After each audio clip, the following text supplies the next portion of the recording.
네, 안녕하세요. 이 영상은 어제 이전에 바로 올린 영상에 이제 이어지는 부분이고요. 안 보신 분들은 앞에 영상을 참고하시면 좋을 것 같습니다.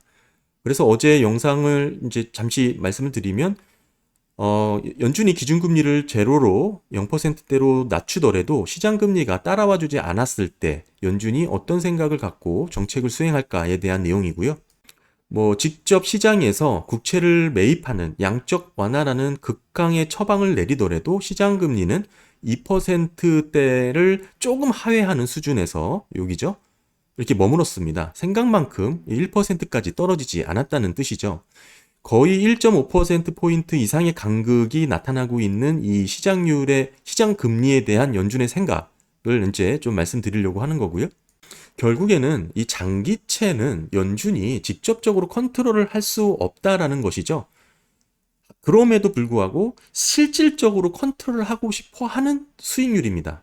그러니까 연준은 기준금리를 통해서 이 10년물 수익률을 조절하고 싶어 해요. 근데 이게 맘처럼 따라와 주지 않으니까 양적 긴축, 양적 완화라는 정책을 더 반영을 한 겁니다. 이때 금리를 내려도 생각만큼 떨어지지 않자 양적 완화라는 정책으로 이렇게 극강의 정책을 도입을 해도 생각만큼 그렇게 떨어지지 않았다라는 겁니다.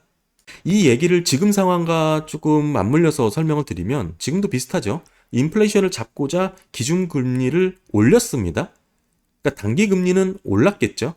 하지만 장기금리는 오르다 말았죠. 오히려 단기금리보다 더 떨어지는 역전 현상이 나타났습니다. 이런 수익률 격차가 역으로 발생했다라는 것은 연준의 기준금리 고금리 정책은 지속되기 어렵다라는 것을 반증하는 거고요. 여기에는 연준의 국채 매입량에도 원인이 있습니다. 장단기 금리차 역전은 한마디로 은행지 시스템이 구조적인 역마진을 의미를 하는 거고요. 이거는 시간은 버틸 수 있어도 언제까지 이어갈 순 없는 겁니다. 장단기 금리차 역전과 리섹션을 최초 연구한 캠벨 하비 교수가 지금은 과거와 다르다고 이렇게 언급한 내용도 있지만 그 내용을 구체적으로 살펴보면 어느 정도 은행들이 시간을 버틸 수 있다는 것이 주된 요지입니다. 네, 요 그래프는 연준이 보유한 1년에서 5년의 이제 국채입니다. 올렸다가 쭉 빠졌죠? 대신에 요거는 10년 이상입니다. 빠지지 않았죠? 지속적으로 증가하는 폭은 줄었지만 지금 아까 그래프처럼 이 1년에서 5년 사이 국채처럼 전혀 이렇게 감소된 모습이 전혀 나타나고 있지 않죠? 꾸준히 이렇게 증가를 했습니다. 지금 현재 1조 4,700억 달러 가깝게 이렇게 지금 보유를 하고 있고요. 사실상 최고 수치입니다. 그러니까 사실상 지금 연준이 양적 긴축을 하면서 국채를 매각하고 있다고 하더라도 오히려 10년물 이상의 국채는 꾸준히 증가를 했다고 이렇게 설명할 수가 있는 거고요. 물론 증가 폭에 대해서는 조금 둔화되는 모습이 나타나고 있죠. 그러니까 사실 연준이 양적 긴축을 한다는 것은 국채를 이렇게 단기채로 이렇게 빠르게 매도한다라는 개념보다는 그러니까 재만기, 그러니까 만기에 다다른 국채를 재투자하지 않는 방식인 거죠. 그렇게 점차 비중을 줄여간다고 보실 수가 있는 거고, 즉 증가폭이 줄었다라는 의미죠. 이 얘기는 10년물이 시장에서의 유동성이 부족해졌다라는 뜻이기도 합니다. 이게 장단기 금리차가 역전된 원인으로 해석될 수도 있고요. 그러니까 적극적인 10년물 이상의 물량을 매도를 하지 않았기 때문에 연준은 결국 이렇게 중기물, 단기물은 확연하게 감소되는 것을 우리가 확인할 수 있지만 10년물은 그렇지 않다. 10년물 이상은 그렇지 않다라는 것을 확인할 수 있습니다. 이 얘기는 지금의 양적 긴축, 금리 인상을 통해서 지금 10년물 시장 금리가 올랐다고 하지만 사실상 이게 오랫동안 유지되어야 10년물 국채 금리가 지속적으로 올라갈 수 있다라는 것을 뜻하죠. 당장 내일 모레 지금 다음 달 기준금리를 50bp 올리던 25bp 올리던 10년물에는 즉각적인 영향이 적다라는 뜻입니다. 장기 금리는 연준이 직접적으로 통제를 할 수가 없죠. 채권 시장에서 수요와 공급으로 결정이 되고요. 그러니까 사실 08년도 서프라임 이후에 미국이 언제 부도가 날지도 모른다는 생각을 갖게 됐습니다. 투자자들은 미국 국채 투자를 좀 꺼리게 된 것이죠. 만약에 하더라도 단기채 위주로 지금 쏠리게 되어 있습니다. 장기채는 수요가 없어지는 것이죠. 그래서 가격이 급락을 하게 됩니다. 제가 방금 드린 말씀의 내용이 뭐냐면 0%대의 기준금리를 갖고 있음에도 불구하고 10년물 국채 수익률이 3%를 넘어섰다라는 거, 요 간극을 얘기하는 겁니다. 이 간극이 3%포인트예요. 엄청난 간극입니다. 이거를 좀 이해하자라는 게 제 영상의 취지고요. 다시 한번 말씀을 드리면 서브프라임 이후에 미국이 언제 부도가 날지도 모른다는 점은 투자자들로 하여금 미국 국채 투자를 꺼리게 만들었고, 하더라도 단기채로만 자금이 몰리게 만들었습니다. 장기채에 인기가 없는 거예요. 그러니까 장기채 가격이 급락을 하게 되죠. 장기채 수익률이 급등을 하게 됩니다. 기준금리를 0%로 낮췄음에도 이렇게 높아졌다라는 것을 지적을 하는 거고요. 물론 단기보다 장기 수익률이 높은 게 자연스러운 모습이죠. 하지만 장기채 금리가 그 높은 거 이상하진 않죠. 중요한 것은 이 간극이 계속해서 벌어진다는 것은 또 다른 문제입니다.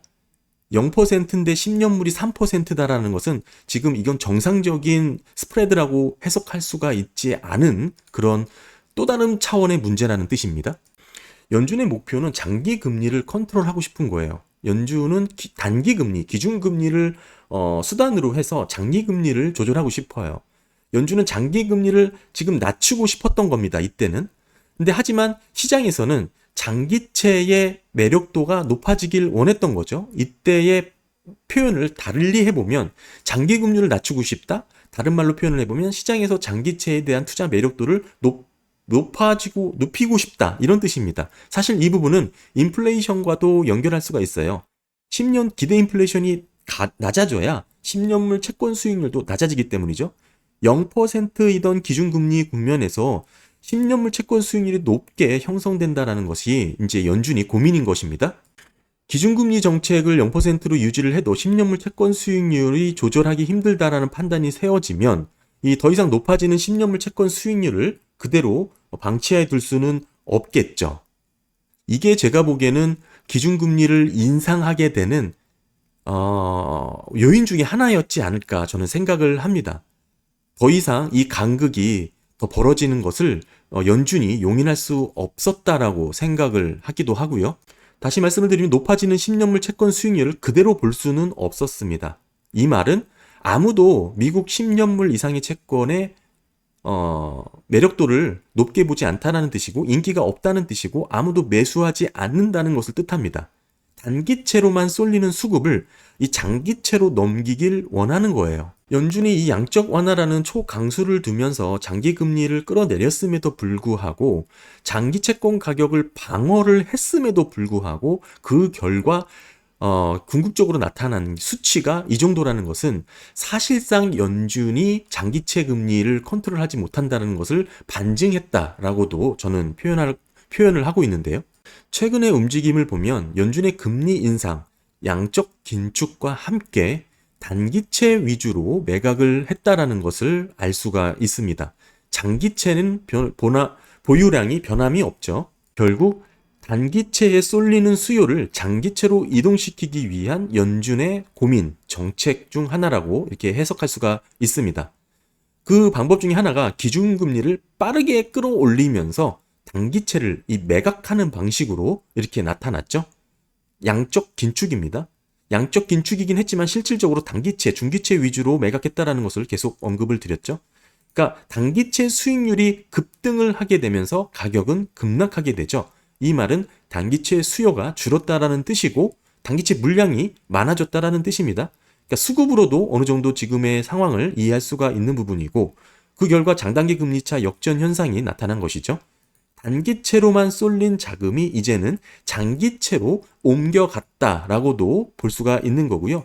이 부분은 장단기 금리차 역전에 대한 해석이기도 합니다. 이 정도면 연준이 만족하는 목표치가 됐다고 생각을 하고요. 결국 내용을 조금 단조롭게 정리를 해보면 연준의 낮은 금리에서는 액면 이자율이 낮아지죠. 여기서는 국채 가격도 낮아지니까 국채를 시장에서 매수할 주체라든지 매력도가 떨어지는 겁니다. 그러니까 국채를 사주는 수급이 줄게 되면 어쩔 수 없이 연준은 기준금리를 인상을 해야 되는 겁니다. 국채를 누군가 사줘야 미국 정부가 운영이 되기 때문이죠.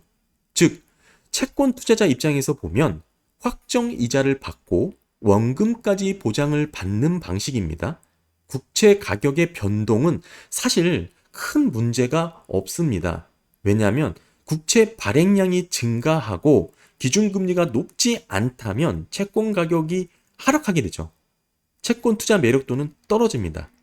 큰 손이라고 할 수 있는 채권 투자자들은 원금과 확정이자를 노리면서 채권을 투자하기 때문에 연준은 기준금리를 빠르게 인상을 하면서 국채 매력도를 끌어올리는 그런 정책을 폈다. 저는 그렇게 보고 있고요.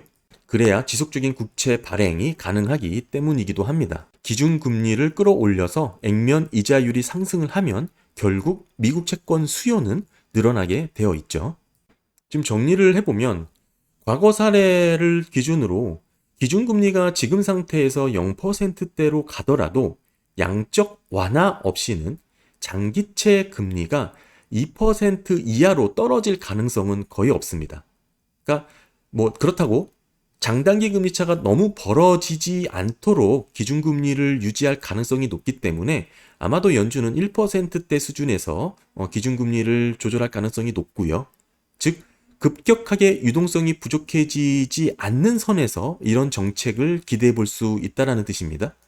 최근에는 주요 5개국 중앙은행들과 달러 스왑 협의를 확대했죠. 급격한 충격으로 인한 금융위기 가능성을 낮췄습니다. 그 외에 BTFP라든지 재할인 창구의 확대라든지 은행들에게 유동성을 공급하고 있습니다. 정리해보면 24년까지는 금융위기를 용인하지 않겠다는 의지로 해석이 되고요. 게다가 이제 금리 선물 거래 시장에서는 23년 하반기 또는 24년부터는 본격적으로 금리를 인하하는 것으로 실질 베팅을 하고 있죠. 연준은 기준금리 인하만으로는 장기채 금리가 생각만큼 떨어지지 않을 수 있습니다. 경기를 급격하게 살려야 할 만큼 급박한 상황이 아니라면 연준은 양적 완화를 하지 않을 것이고요. 그러니까 급박한 상황이라는 것은 보시는 것처럼 단기 자금의 유동성 리스크입니다.